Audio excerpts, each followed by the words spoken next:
Today, we're digging into the latest earnings report from Fidelity National Financial, or FNF, and this one is a real head-scratcher. On one hand, their sales were through the roof. On the other, they posted a loss.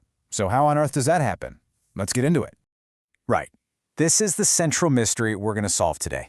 How can a company absolutely crush its sales numbers? We're talking blowing past expectations by almost $400 million and still end up in the red.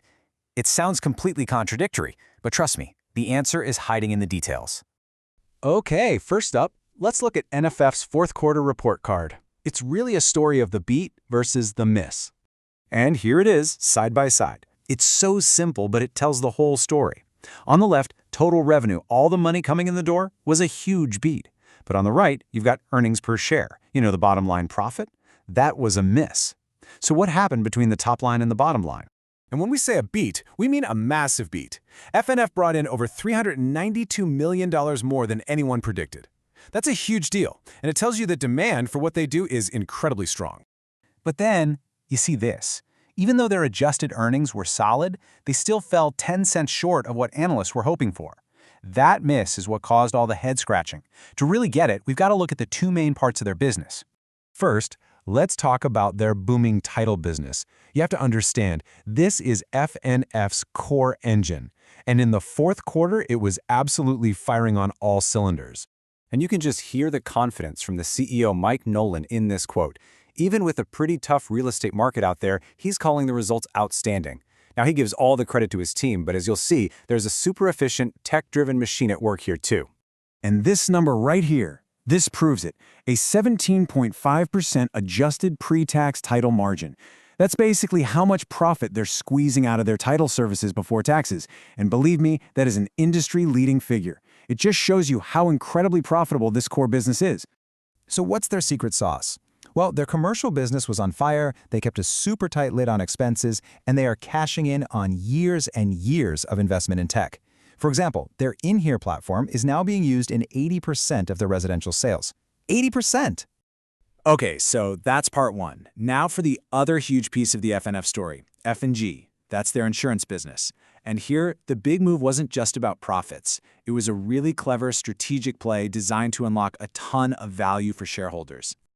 So here's what they did. It's pretty slick. They basically took a chunk of their F&G stock, about 12% of it, and just gave it directly to their own shareholders. We're talking $500 million in value, handed right back. And they did all this while still keeping a controlling 70% stake. So why do all this? Well, it was a strategic goal. By putting more F&G shares out there on the open market, what they call increasing the public float, it makes the stock way easier to trade. That makes it more attractive to big investors. It's all about getting F&G the kind of market value the company thinks it truly deserves. Okay, so let's recap. The core title business is crushing it. The F&G move was smart and strategic. So now, let's finally get back to our central mystery. Where in the world did that loss come from? All right, this is it. This is the big question. With all this good news, how did they end up with a big negative number on the income statement? And here's the culprit.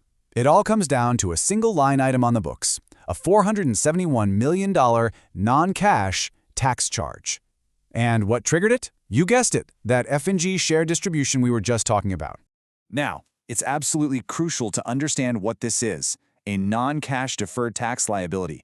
Think of it like an accounting IOU. Because FNF's ownership in F&G dropped just below 80%, accounting rules, not the IRS, but accounting rules, forced them to book a potential future tax bill. It's like setting money aside on paper for a tax that might not even be paid for years. And here is the most important part of this whole story.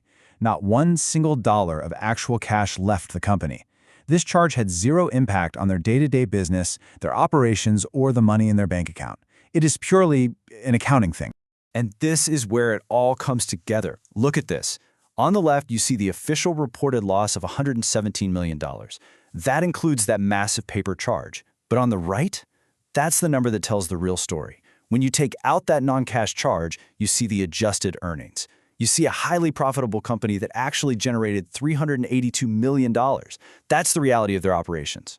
So, now that we've totally cracked the case of the Q4 mystery, what does the road ahead look like for FNF in 2026? Well, let's just say management is sounding pretty optimistic. CEO Mike Nolan pointed directly to lower mortgage rates as a huge tailwind for them.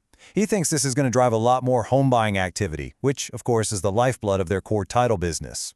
So, summing up their game plan for 2026, they feel like they're in the perfect spot to capitalize on a housing recovery. They're going to keep rewarding shareholders. They're hinting at more acquisitions. And all the while, their commercial business has this deep pipeline of deals just waiting to close. Which really leaves us with this final question. When you look past that confusing headline number, what you see is a core business performing at an absolutely elite level and a weird accounting issue that doesn't actually affect the company's real financial health. So, is FNF perfectly set up to win big if the housing market finally turns a corner? Well, that is the multi-billion-dollar question for investors, isn't it?